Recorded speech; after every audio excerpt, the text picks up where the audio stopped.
우리나라 가계부채, 기업부채, 정부부채가 5천조 원을 육박하고 있습니다. 이에 대한 위기 대응의 필요성을 말씀드리고자 합니다.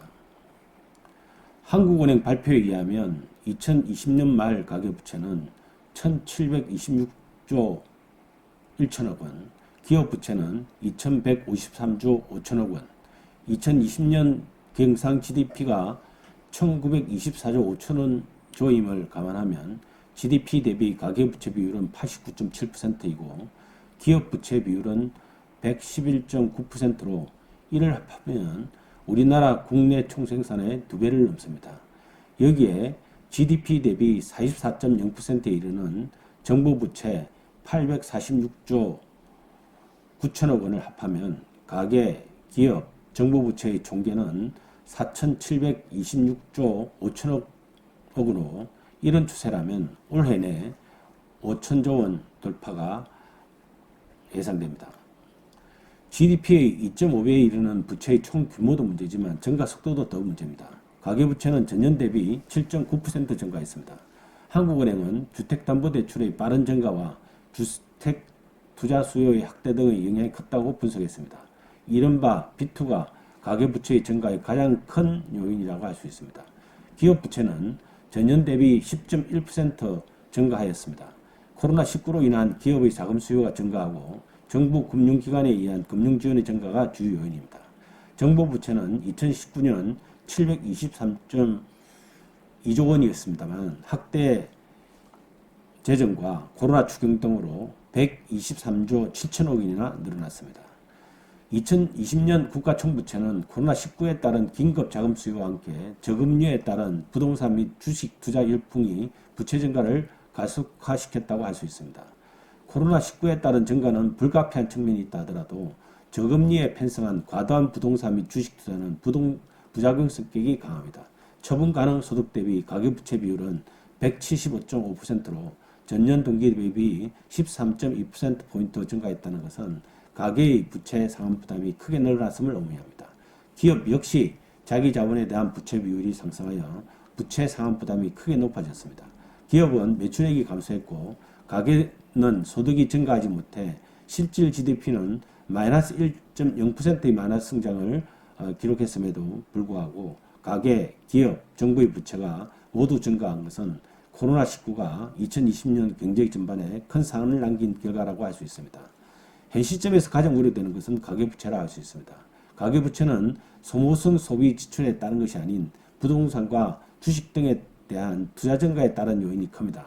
자산 증가를 동반한 부채 증가라고 할 수 있다는 점에서 다소 유연할 수도 있지만 지난해 부동산 시장과 주식 시장이 다소 과열되었고 버블의 가능성이 있다면 금년의 금융시장의 동향에 따라 가계부채의 심각성은 더 높아질 수 있습니다. 기업도 작년에 선전한 일부 IT 기업을 제외하면 재무 건전성이 악화되었습니다. 매출액은 항공, 숙박음식, 석유, 화학 업종 등을 중심으로 지난해 마이너스 6.0%의 역성장을 보였고 이자 비용 대비 영업이익 비율을 나타내는 이자 보상 비율은 전기 전자업종을 제외하면 3.1배로 낮아졌습니다. 특히 우려되는 것은 K자형 회복 가능성입니다. 지난해 상장기업의 영업이익은 3.2% 늘어났지만 삼성전자를 제외하면 마이너스 6.4%로 감소했습니다. 정부 부채도 수프 예산과 추경 편성을 거듭하면서 GDP 대비 50%를 넘어 심리적 제한선인 60%를 유보하게 될 것으로 보입니다. 버블 가능성이 농후한 자산시장에서 최대 불안 요인은 이자율 상승입니다. 미국발 이자율 상승이 국내 이자율도 높이고 있는 등 상승 기조가 강해지고 있습니다. 전년 동기 대비 1.5% 상승한 3월의 소비자 물가 상승률은 그 자체로는 높은 수준은 아니지만 인플레이션 불안 심리를 부채질을 하고 있습니다. 코로나 이후 경기 회복에 따른 수요 증가 기대 등으로 국제 유가도 들썩거리고 있습니다. 이자율이 높아지면서 자산 시장의 변동성도 커지고 있습니다. 부동산 가격 상승률이 주춤하고 있는 가운데 일부 지역의 전세 가격 하락과 아파트 가격 하락 조짐이 보이고 있습니다. 전세 가격 하락은 전세에 기초한 갭 투자자를 불안하게 하고 있습니다. 종합 주가지수는 올해 1월 3,266선까지 상승했다가 이후 등락을 반복해서 한때 3,000선을 붕괴되기도 하고 최근에는 다시 3,200선을 회복하기도 하는 등 변동성이 심해지고 있습니다. 저금리에 기반한 유동성 장세가 출렁거리고 있는 가운데 비트코인 가격의 급등과 급락의 반복에서 볼 수 있듯이 일부 투자자들을 중심으로 투기적 성향은 더욱 강화되고 있습니다. 실물 경제를 기반으로 하지 않는 금융 장세는 불안할 수밖에 없습니다. 저금리에 편성한 경제 주체들이 부채 증가는 이자율 상승으로 크게 흔들 가능성이 있습니다. 더욱이 이러한 불안이 우리나라에 한정된 것이 아니라 글로벌하게 진행되고 있다는 점에서 위기감은 더욱 배정될 수 있습니다. 최근 미국 바이든 행정부의 강력한 뉴딜 정책이 세계 경제의 버팀목이라 될 수 있겠지만 이자율 상승을 더욱 가중시키라는 주장이 힘을 얻고 있습니다. 실물 경제가 받쳐주면 부채 경제도 어느 정도 유지 가능하겠지만 경제 흐름도 만만치 않습니다. OECD 등에서 우리나라 경제 성장률을 긍정적으로 전망하고 있지만 경제 회복의 속도를 좌우할 수 있고 보이는 코로나 백신 접종률이 크게 뒤집어지고 있습니다. 미중 패권 전쟁이 격화되면서 반도체 최대 수요처인 미국이 반도체를 중국을 견제할 중요 지렛대로 사용할 의지를 보이면서 우리나라 경제 성장의 중심축의 하나인 반도체가 격동의 늪속으로 들어가고 있습니다. 잘 나가던 전기차 배터리도 세계 주요 자동차 메이커들의 배터리 작업하러 미래를 단정하기 어렵게 되고 있습니다.